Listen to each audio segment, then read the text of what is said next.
The road noise, check it out. Now I almost cannot hear my voice, and if I close, it's very silent now. Check it out, the car now drives itself. Hello guys, Ivan here and welcome to new video. So today we are here with the all new 2024 and this is the E-Class, brand new generation of the E-Class. So today we will go for a night drive. I will tell you my impressions about the new E-Class. And special thanks to AMG Performance Center, Bratislava-Lamač Motorcar Group for having us here today with the new E-Class. And if you enjoyed this episode, don't forget to smash the like button and subscribe and turn on notification bell so you're notified for all upcoming episodes. And we can go for a drive. So this is a night drive. What I want to do is go and reset the consumption from start. I had on the highway and country roads the consumption 6.2 liters per 100 kilometers. I think it's very good for the car which we have, for the weight and just about anything. So now we will reset and we will see what kind of numbers can we get from this engine. So here I have the Apple CarPlay and also the Waze.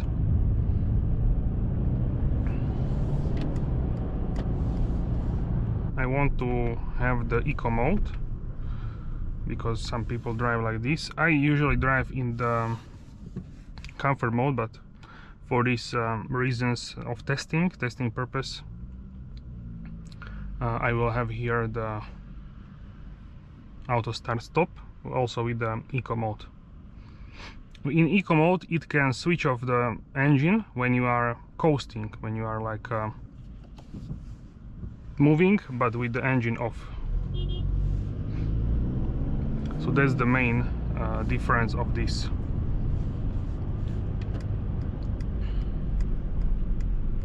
So first let's talk about if this is worth getting over the C-Class, and I would say, because buyers which are getting this car in terms of the price are closer to the C-Class than the S-Class. The S-Class is almost twice as expensive as this E-Class. Also let's increase the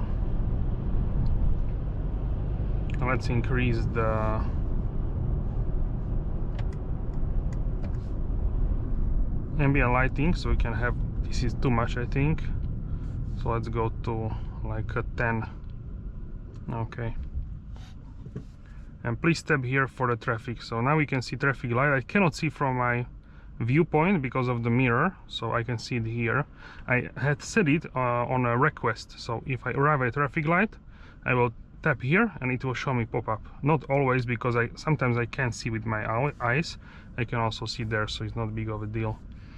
So I can turn it off right now. So first let's talk about if it's worth getting over the C-Class, because not many people will consider this car if they already want S-Class, which is twice as expensive. This is closer with the C-Class buyers. I would say this is worth getting over the C-Class if your priority is comfort. This feels more comfortable than the C-Class for sure. We have here 19-inch wheels and base suspension. We don't have adaptive suspension, we don't have airmatic. So this is really the base which you can get on winter tires, which are a little bit softer compound than the summer ones.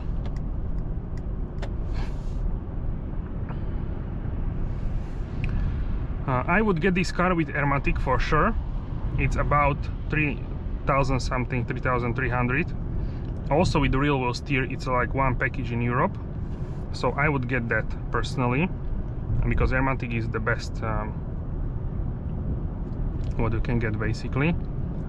So I would get that for sure. Of course, in terms of the sportiness, it's a little bit less sporty than C-Class, but it's not that big of a gap, I would say. I was with this car in the forest on mountain road, and it was pretty good in terms of how this car can handle the corners and this kind of stuff.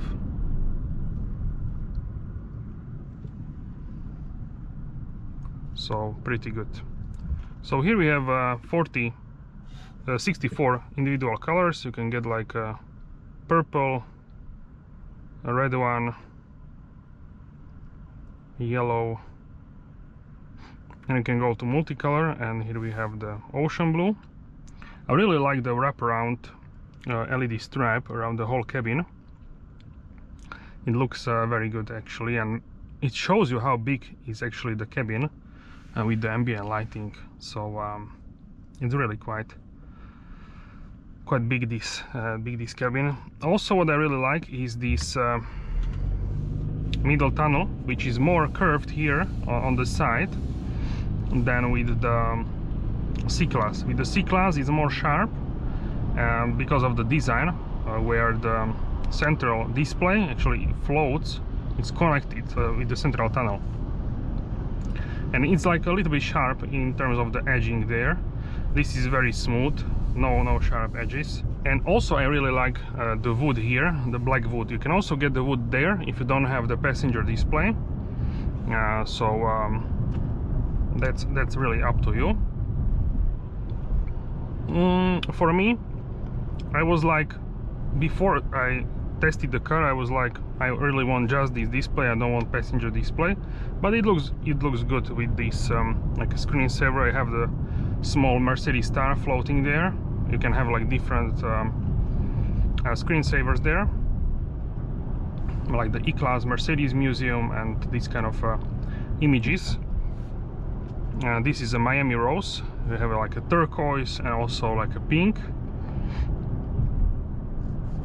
So yes, I think this is a bigger gap than expected. So now the car is slowing down automatically with the Distronic, and now it will speed up automatically as well.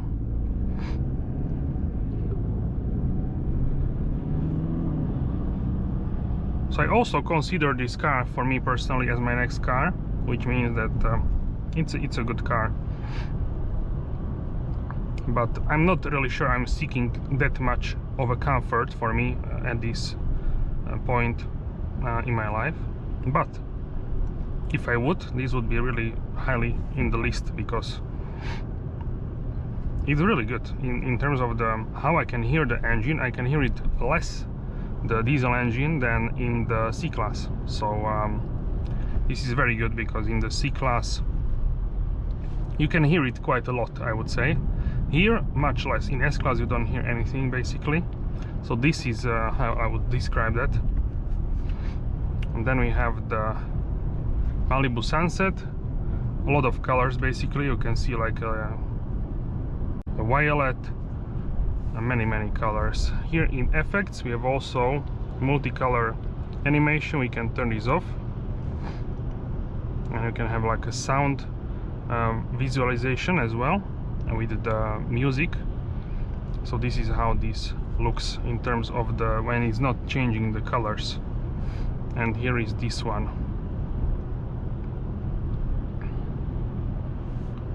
the Miami Rose, Malibu Sunset. So I would get this over the C-Class. I would get rather this in lower spec than C-Class in higher spec, because you cannot, with the spec you cannot change the dimensions and sound isolation and just about anything about the car. You can only improve certain things about the car, but you cannot change it, like cannot change the identity of the car basically. So yes, get the E-Class instead of the C-Class, and also get the Airmatic. Also it depends on the budget, but these prices can overlap. If you go for like a lower engine spec, then you can go for higher engine spec of the C-Class basically. So really depends what you are looking for. The C300, for example, can be spec'd easily about 70 grand, and this one also for like a 70. So if you go for, it starts like at 60, then you add like AMG line package and other packages, other options, you are about 75-80 here. So it's a little bit more. You either go for the low spec, you can go for the exclusive line with the hood, with the star on the hood, like the S-Class, which I would, before, when the car was launched, I was like, yes, this is my favorite, with the standing star, like the exclusive line. But then I said, look, I like how it looks more with the larger star.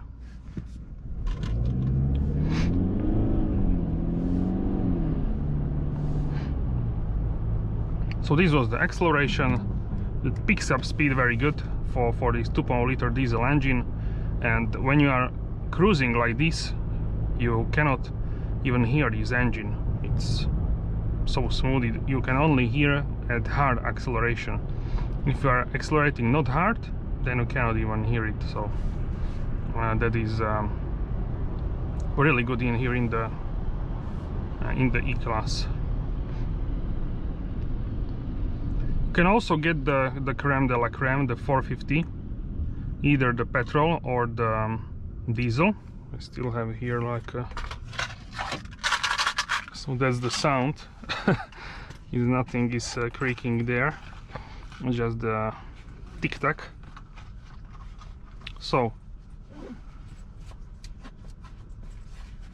yes, I'm every day. I have this car since Friday till today, and every day when I drove the car I liked it more and more. So and there you go. So the 450 petrol would be absolute top level, and 450 you can get also as a diesel.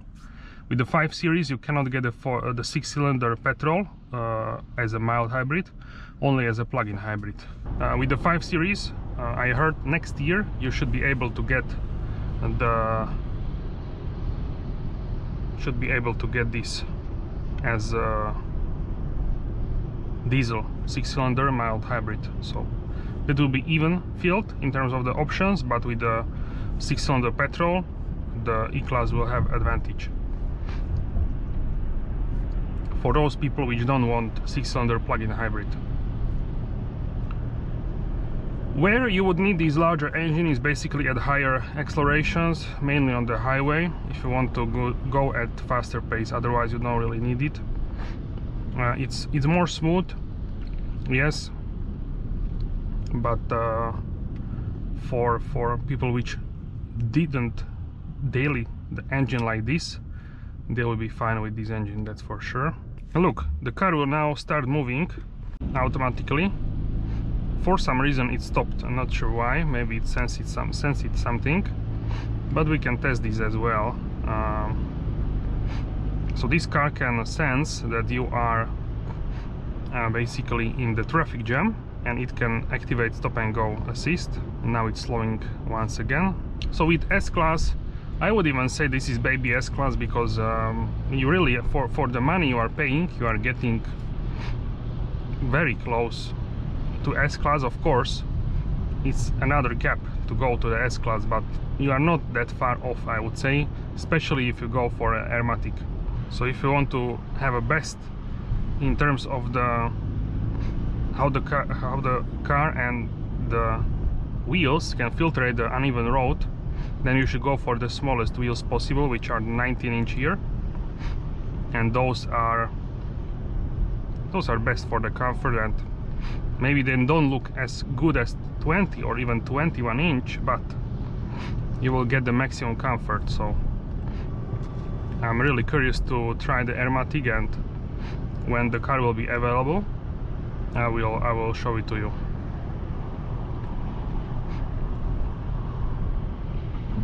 In terms of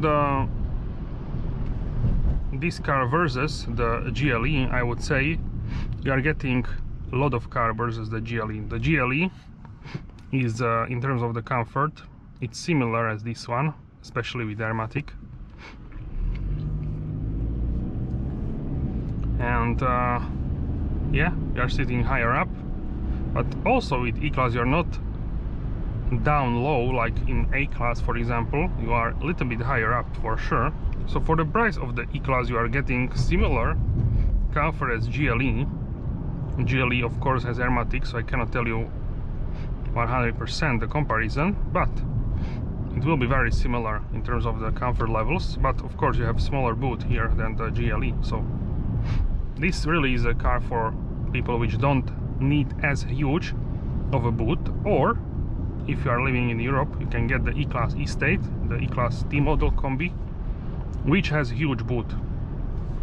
I think even larger than the GLE, which is usually the case, that the large estates wagons have larger boots than the same size SUVs. So for that case, it will be probably the best options to get E-Class wagon, because it will be lower in terms of the price, have bigger boot, and also the car is better in terms of the noise on the highway, because you are with the lower car, you are as closer to the ground, so the wind noises, everything is much better. Look how it picks up speed, and we are still in eco mode, no sport mode, nothing like that. I can check if we already ran it in the engine.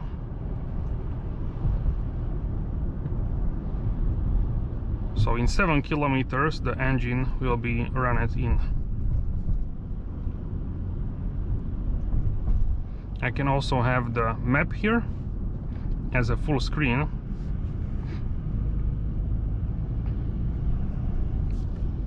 So let's change the ambient lighting to chrome shine. This is a lot of like turquoise and whites. Red moon is nice one. You can see a red and like a watermelon red, and turquoise and blues changing.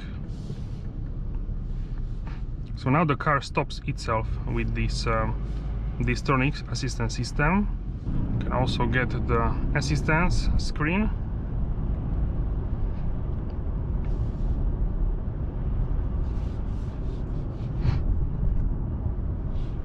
The steering feel is really great as well, more luxurious than C-Class, and not as S-Class, not the same, but yeah, I'm really happy with this car, really surprised, and it's very good for what it is. So yes, with the petrol you can also get the E200 in Europe and maybe some other markets. So E200 is also 2.0 liter, and basically we'll have a quieter engine than here with the diesel, but higher consumption. So you need to think about that, what is priority for you. You can also get the rear-wheel drive and also 4MATIC. So here for our climate I would get 4MATIC, because with the rear-wheel drive you really need to be cautious during winter such as these conditions. So you need to be cautious, and also if you're in snow like I was yesterday, then it's almost impossible to go through the deep snow with the rear-wheel drive. With 4MATIC it's piece of cake.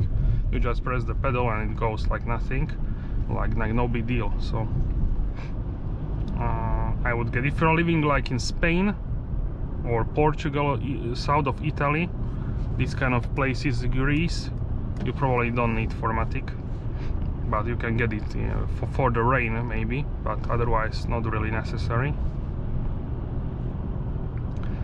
So yeah, that is in terms of the 4MATIC. You can also get the plug-in hybrid. So plug-in hybrid can be rear-wheel drive and also all-wheel drive 4MATIC.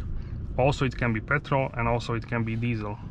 So you have many options in terms of the plug-in hybrids. So plug-in hybrid you need to charge every day, otherwise it's pointless to have the plug-in hybrid, because you are carrying so much more weight in the back. So you need to charge it every day, then it makes sense to get a plug-in hybrid. All of these are either plug-in hybrid or mild hybrid. So with mild hybrid we are on 48 volt system, which makes start-stop function much more nice, much more pleasant. With the standard 12 volt system it's like vroom, vroom. This one is like it starts, but you don't feel like this kick. See, so it started, don't really feel any shake with the car, any vibration. So with 12 volt you feel the vibrations through the car when it's starting at the start stop, and the car can see also other cars. Check it out here on the screen. and if I set the Distronic, it also shows me the car in front and also the distance. The car in front is in green square. Every brand has its own system basically. Tesla has like autopilot, so this is the Distronic plus other systems. This is level 2 autonomy, and also it has like a plus function which can overtake as well. So yeah, with level 3 you press here the buttons and the car will drive without you holding the steering wheel. Only on some parts of the highways, in speeds only up to 60 kilometers, so basically in traffic jams on the highway. The road noise, check it out. Now I almost cannot hear my voice, so loud. We have double glazed windows here.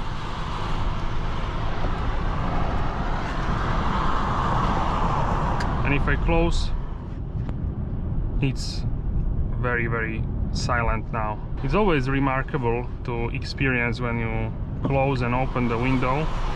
It's also a little bit windy outside, not much, but we have some wind. And only in the S-Class you can get quieter experience. Check it out, the car now drives itself through the city. It will tell you to hold the steering wheel. If you don't hold, it will start to beep.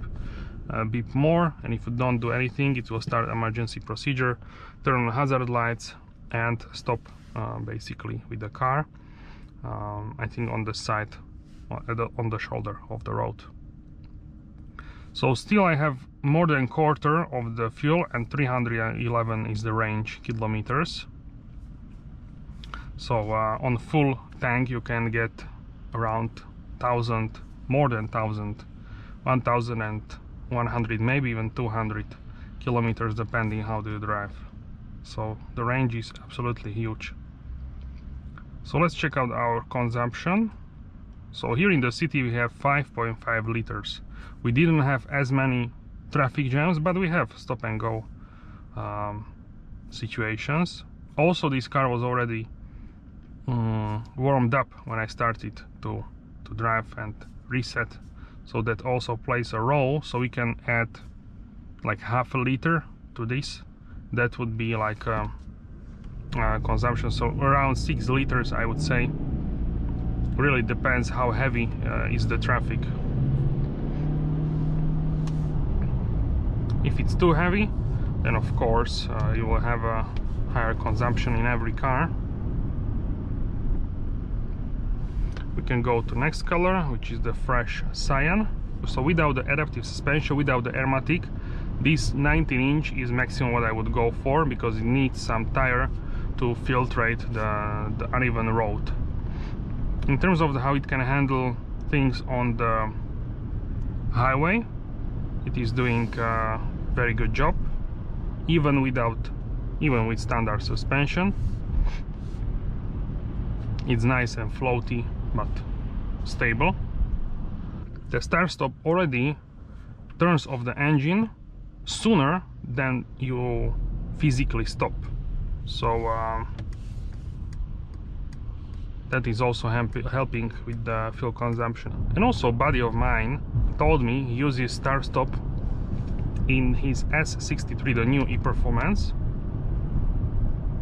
and he didn't use the start-stop in his GLE 63 because it was more harsh. In the S63 is much more pleasant to use the start-stop.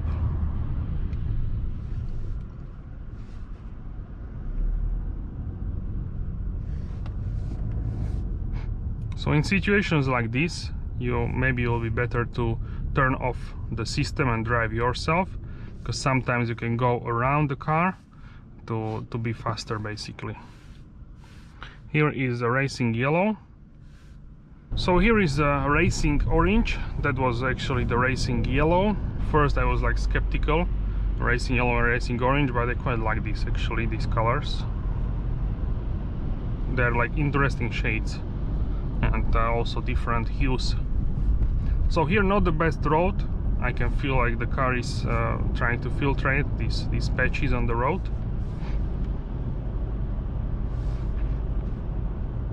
But I think, of course, it's better. Even standard is better than in the C-Class.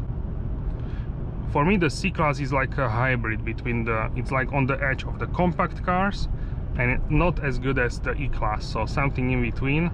It's always these in-between classes, and sometimes I don't want in-between. I either go for the compact or I go to the E-Class, so it's all individual preferences. And if you go and test drive, the heads-up display, it shows you actually, so it shows you on the heads-up display, as you can see there, speed, assistance system, where you should go, turns, map, everything basically. Here we have also these arrows which shows you what you should do, where you should go. With S-Class also these arrows go forward, backward on the heads-up display. Here it's like stationary, and I don't think you have the arrows here. But look, huge screen here, like almost like a notebook, like a laptop, MacBook screen. Also in the latest MBUX you can see also miles per hour, or if you have miles per hour you can see the kilometers per hour on the screen in this small square rectangle in the black one. So for me this is really helpful. So we are now at city speed 50 km per hour, which is 31 mile per hour.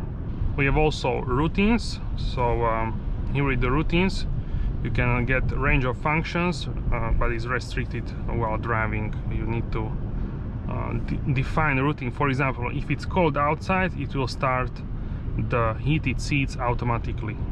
If it's colder than like 10 degrees, it will start the seats. So yeah.